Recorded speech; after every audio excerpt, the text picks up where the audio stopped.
that will compensate it.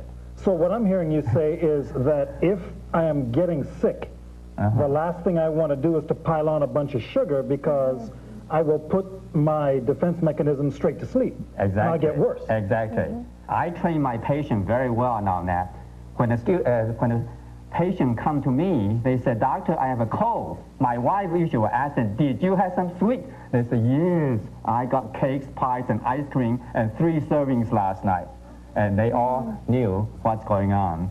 And so... So if you've got a household full of sick children, the last thing you want to do is to introduce sugar in there. You're going to get everybody sick in a hurry. That's you said it right. Okay.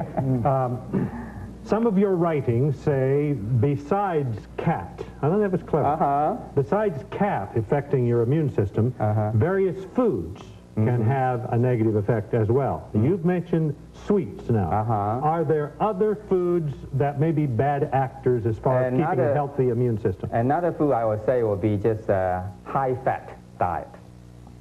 We all heard about fats are no good for your heart, fats is not good for your weight and all these things. But we know fat also affects immune function. Let me tell you this. In the laboratory, I grow my cells, lymphocytes, all these cells in the culture on very, very low fat. If I add a little bit more fat to them, to the culture, these cells grow faster. But they die faster too. But if I put some more fat to it, they just don't grow at all. So I often thought of this, what happens in the test tube, will that also happen in your body? You see, it's hard to see in the body, but we certainly can see it in a test tube. But those cells are just a sample of what makes up the total person, and so if it happens in the test tube, it happens in the body, doesn't it? You are a good scientist. That's the best thing that's ever been said about me, frankly. Listen, Dr. Lau, you have been kind enough to share some of your published material with us, and for anybody in the audience who would like to be able to read this again, because this scientist, he passes it by us so quickly here, we may not catch it all. If you'd like to read it again, you can write to us here at Lifestyle Magazine, and we'll send you a copy of Dr. Lau's article, Your Life and Lifestyle, having to do with keeping a healthy immune system. Is it ever too late? I mean, say we've fatted our immune system out. Is it ever too late to do something about strengthening the immune system? Never too late. Never too late until a person dies. It's never too late. We're still breathing here, so we got a chance. Where would you start? I mean, if you've been sweets and fats and not taking care, because we didn't know. You see, a lot of us didn't know this. And if we didn't know, how can we take first steps to turn that around? Since we're talking about the beverages and food, maybe the first area we should improve our diet. And I would recommend a wholesome, unrefined diet. And pretty much I'm talking about plant-based diet or a vegetarian diet. Plant-based diet. Or vegetarian diet. Lots of fresh fruits, lots of vegetables, and whole grains, and all the good kind of food. Very low fat and very, very low sugar. Now, people very conscientiously, in wanting to stay away from sweets, for example, are drinking a lot of diet this and that and the other thing. I hear on the airplanes, people, oh no, I wouldn't want the real thing. I want diet so-and-so. Is that a good alternative? Even a diet type of a drink, it still has sugar substitutes, sweetener substitutes. Will those do the same thing to the immune system the sugar does? Some of it has been shown to also suppress immune, but not very much study has been done in that area on these sweetener substitutes. Have I been a good boy then by asking for tomato juice or orange juice when they offer me something to drink? That's what I usually do. Okay. Well, what about... Go ahead. Go first. Oh, don't be so nice. Neb, what do you want to say? What? No, I want to say this. Okay. Well, you know my mother, and... That's my mother-in-law. Right. Uh-oh. I didn't know this, or I'd have watched it. Yes. People are always trying to sell her barley green at $30 for a little jar, or alfalfa juice, or aloe vera juice. What about all these supplements? These supplements are very high in antioxidants.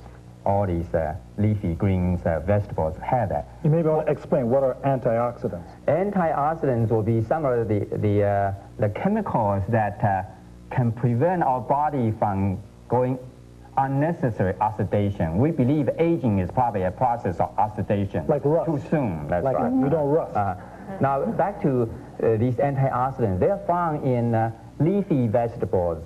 And so if people can eat a lot of fresh vegetables, they will get this kind of substances.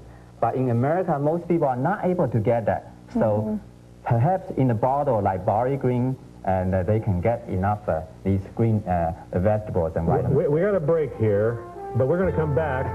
You're also a proponent of garlic, and we want to hear about that later.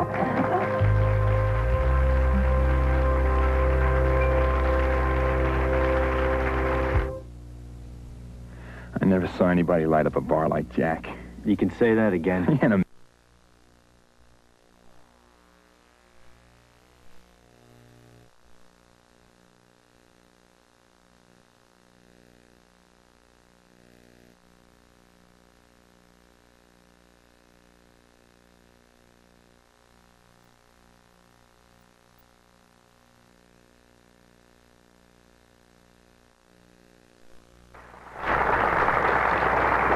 Neb, if we went to break, we were going to the question of vitamins. Pick up there. Well, I wondered if I was under a lot of stress, can I just take vitamins, and will that help to keep my immune system boosted? Because your barley green and all those foods you talked about have vitamins and stuff in them. Certainly that is not recommended. If you're under a lot of stress, let's find out why you're under a lot of stress. And incidentally, there's several ways you can identify the stress. A lot of people, you know, for example, you're under stress. A lot of people don't even know. And the signs of stress, let me share with you. I will use acronym, will help you to remember very easily. It's the fears, F-E-A-R-S, okay? F for fear, E for envy, A for anger, R for resentment, and S for sorrow. And all those things will... All these things have been shown to suppress T cell functions and B lymphocytes and phagocytes.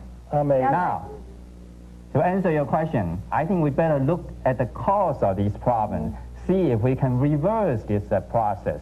Instead of trying to add a Band-Aid like taking a vitamin pill. Exactly. Here's a question. What do you think of spirulina? Spirulina, I don't have any personal experience. I think all these substances probably will have antioxidants in it, and will have some maybe other kind of vitamins as well. What about exercise? Where was the other question? Does exercise really help our immune system? That's a good question, Becky. You know, today we hear so much about exercise. Exercise is good for your brain, for your heart, for everything. Now, if I were to tell you that exercise actually suppresses immune function, would you be disappointed? No, I quit. I would. But at any rate, when I first